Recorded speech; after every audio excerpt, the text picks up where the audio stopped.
Hey Glamfam! Hey! So it's my beautiful wife Alison and Linwood here, and today we're going to be showing you a crochet braid tutorial. The hair that we're going to be using we got off of Amazon. I'll throw some shots of it up on screen, and I'm going to be using my thread rack just because it helps to keep the hair separated and it makes things a lot easier. This was a 4-pack of hair. It all came in one bundle, and they were even nice enough to send in the crochet hook, which is actually a latch hook for all those that are crafters, and the little bead thingies. I don't know what these are called, but they sent those as well. So yeah. Anyway, I'm gonna go ahead and start braiding for the sake of not having a ridiculously long intro.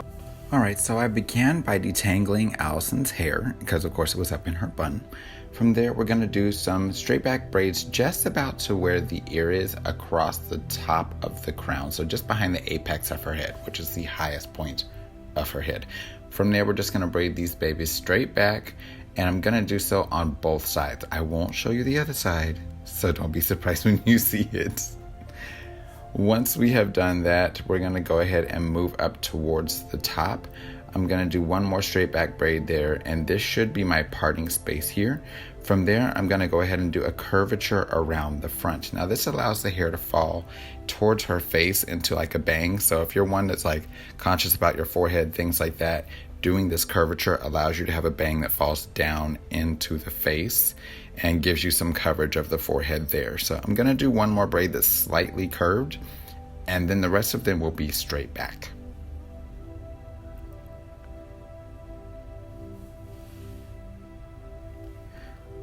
Okay, so you can see here I'm doing the next one that's slightly curved.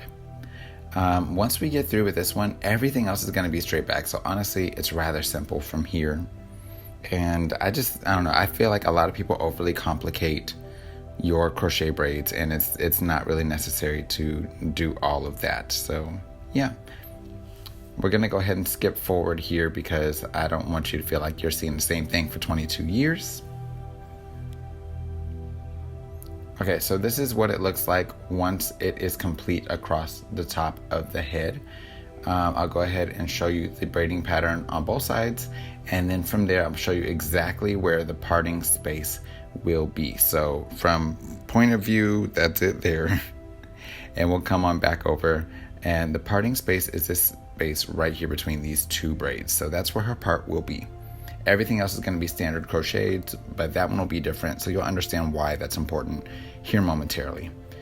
From there, I'm going to go ahead and combine two braids, and we're going to braid this down and across her nape.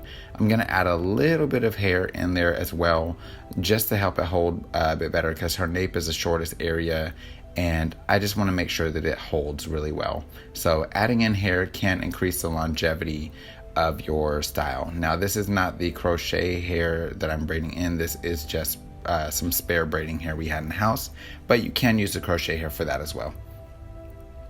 I'm also going to begin connecting, and you saw how I threw that braid up there. So basically braid the hair down.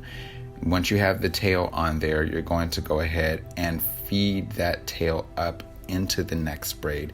So I have this one a little bit slower just so that way you can kind of see what's going on here. But basically I'm just combining my two braids up here. We're beginning to braid them down, and then as we do so, I'm going to pick up this braid and braid it right on in. So you just treat it like it's the hair that's on the scalp. And you can see if I run out of hair on the bottoms, I just add it in, and that way we can kind of create the bulk in the center of her head where her head would naturally be larger anyway. That way it doesn't look lumpy or bumpy when it's finished. So this is really crucial. Once we have completed with that, this is how it is looking, and I'm just going to rubber band the ends of the section that is complete. Now of course you can braid past the ends of the hair with some artificial hair and burn the ends, but Alison doesn't wear anything for a very long time, so I just don't see the sense in going through all that. From there, I'm going to stitch it up, and I'm using a light color thread so you can easily see, but don't worry, it is going to be covered up. If you want to make sure that nothing shows, you can use a darker color. And here I slowed it down a lot so that way you could see what's going on, how to add this in. So I'm going to slide the hook up underneath the braid, grab just a small amount of hair, and we're going to put the hair through. Now you want to do this a couple of times, so take that loop and twist it, bring it back through, and we're gonna do it at least one more time. On super slick hair, I sometimes do this anywhere between 4 and 6 times. So the more tight the coil is or the curl is, the less you'll have to do this, but it's a minimum for me usually of 3 knots. Okay?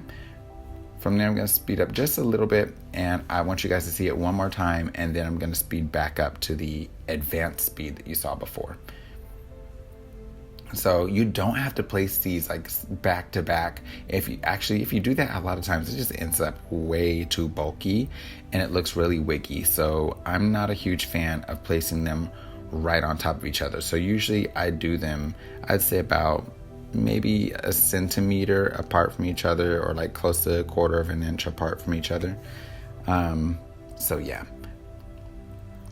So you can see the end of that one knotted up, so I'm not even going to fool with it because I want to make sure her hair is not knotting and looking frizzy. But we're just going to continue that process throughout the hair and just kind of get her taken care of, get these together.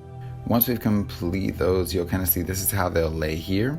And I'm just going to move forward so that way you guys can see in the back especially, I'm not taking it over the whole braid. I'm bringing it through one piece of the braid, and this allows you to not have a ton of sliding. It also allows you to use your space well, so feel free to space these out if you need to, and then when you get to the end, if you feel like I could use a little bit more thickness, add the thickness where you think you need it, because if you're putting these back to back, especially throughout the back of the head, it's going to be super bulky, really heavy and hot, and you just don't want that.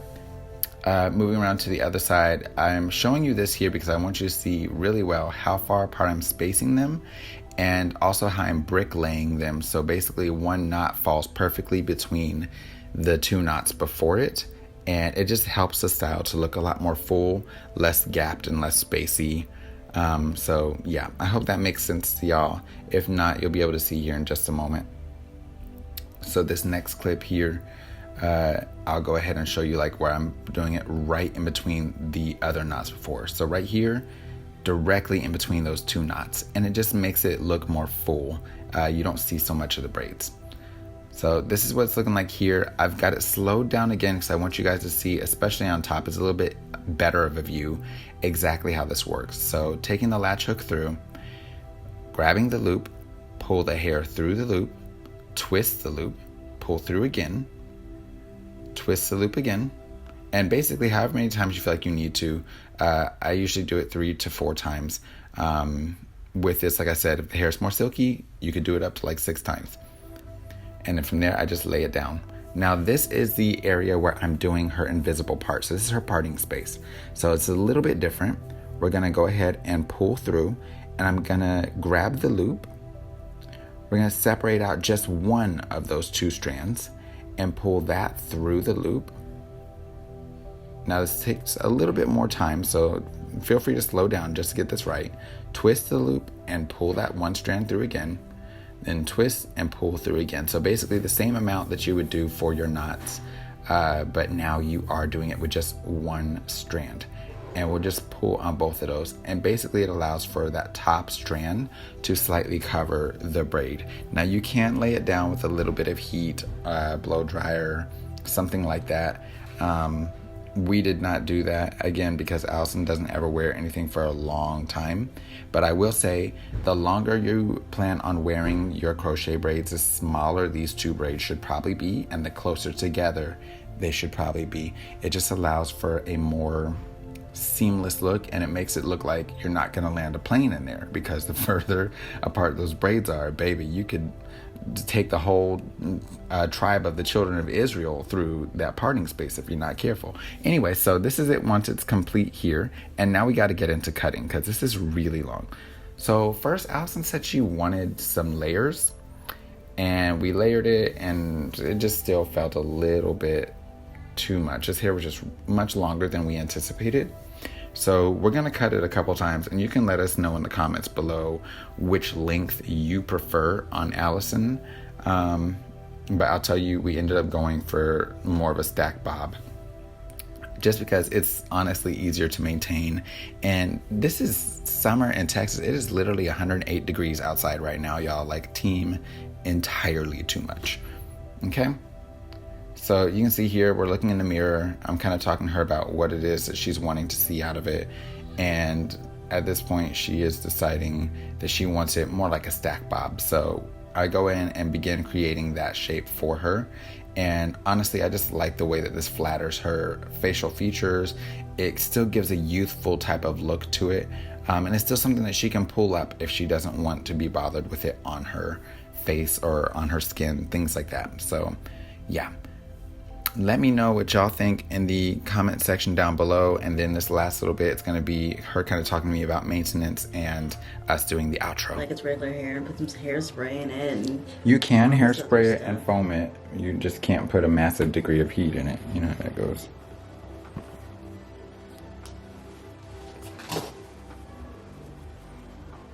Oh, you remember when I first started coming to you to do my hair, you used to always just hand me a comb? Yes. I do that with all hairstylists. Really? Mm-hmm. They're the worst clients. If you don't do stuff like that, they don't feel comfortable. All right, Glam Fam, so we are totally finished with Alison's hair.